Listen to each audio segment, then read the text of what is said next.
If Woj would have dropped this, would this been a week ago? But Karl Anthony Towns going to Minnesota for Julius Randle, DiVincenzo, and I believe a first round pick. Initial reaction is, be honest, because everyone's initial reaction is probably, wow, both these teams went to the conference finals, or excuse me, went to the playoffs, had playoff success, because the Pacers went to the conference finals. My first reaction is, these two motherfucking teams are trying to win a championship. And for Minnesota, it's 1 year left off of Julius Randle's contract, and you could decide what to do from there. Personally, I'm a fan of Julius Randle, and I'll get to like all the teams, the Knicks. I know. I think he plays hard. His game is a little dated with the big man isolation, dribble, half court, but and also has the issues with the playoffs of not showing up. But that could still change. And I think that Minnesota needed a dog. I like Karl Anthony Towns. Karl Anthony Towns is a solidified big man. He's a star. He can shoot. He can score. But the always question: did he have that dog in him? Was he able to show up when Anthony Edwards was not able to show up? And we saw they kind of didn't.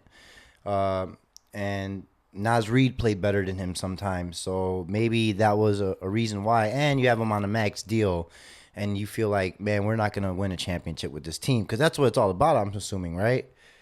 As far as for the Knicks, though, Hartenstein's gone.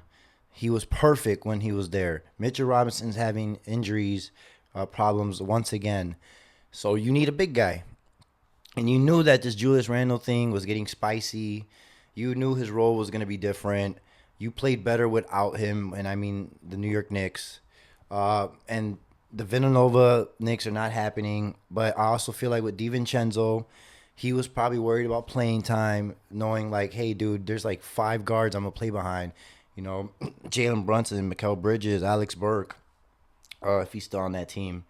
And OG Anunoby too, playing the small forward and getting some guard minutes. But yeah, like I get it. We all wanted to see the Villanova Knicks, but it's a business, and we're not going to see it. And DiVincenzo is going to get a better opportunity, in my opinion, and more money possibly after he was just averaging 15 points last season. He's not averaging 15 points with the New York Knicks. He's not.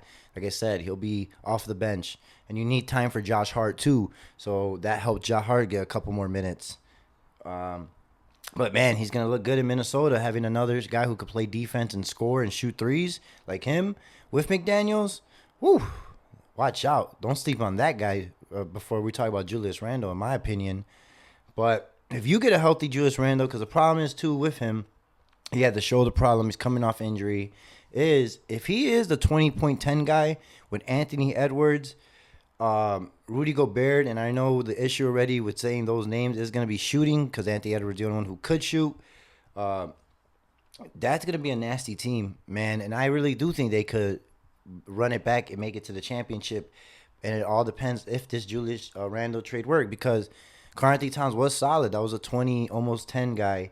But like I said, I thought the issue with him when I was watching the playoffs is he's not showing up. He was, getting bodied by Boston's guards, by Derek White or something. Like, you're 7 feet at the end of the day. And like I said, I like Karl Anthony Towns. I am a little biased. I ever since Julius Randle's with the Lakers, I was like, this dude played hard and he deserved, to get a chance.